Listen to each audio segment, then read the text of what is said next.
British বাংলাদেশিদের বাণিজ্যিক ঐক্য ধরে রাখা সংগঠন British Bangladesh chamber of commerce and industry এই চেম্বারের নির্বাচনকে ঘিরে সরগরম যুক্তরাজ্যের ব্যবসায়িক অঙ্গন। নির্বাচনী তফসিল অনুযায়ী আগামী 20 জুন হবে ভোট গ্রহণ। তবে ব্যতিক্রম হলো এবারের নির্বাচনে ভোট হবে কেবল প্রেসিডেন্ট পদে। ডিরেক্টর জেনারেল সহ বাকি 12টি পদেই প্রার্থী একজন হওয়ায় এসব পদে হচ্ছে না ভোট গ্রহণ। President nomination received 2 nominations is from Mohammad Rafiq Mia and also the second one nomination received for Muhibuddin Chowdhury. ভোটের ফলাফল যাই হোক না কেন ঐক্য ভ্রাতৃত্বের বন্ধন ধরে রেখে চেম্বারকে এগিয়ে নেওয়ার প্রত্যয় দুই প্রেসিডেন্ট প্রার্থীর। তবে প্রাধান্য পাবে বাংলাদেশের সঙ্গে ব্রিটেনের পারস্পরিক বাণিজ্যিক সম্পর্ক বৃদ্ধির বিষয়। এই যে ব্রাদারহুড একে অন্যের সাথে আমরা প্রতিদ্বন্দ্বিতা করতেছি ভাই ভাই হিসেবে।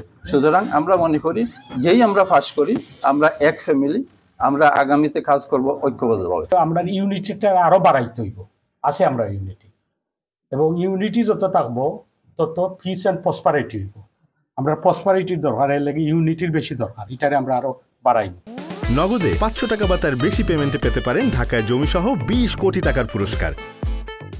1991 সালে প্রতিষ্ঠিত British Bangladesh chamber of commerce and industry Bangladeshi কমিউনিটির ব্যবসায়ীদের মাঝে নানা ধরনের কার্যক্রম পরিচালনা করে আসছে।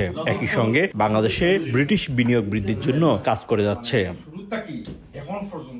শোয়েব কবির, সময় সংবাদ, লন্ডন।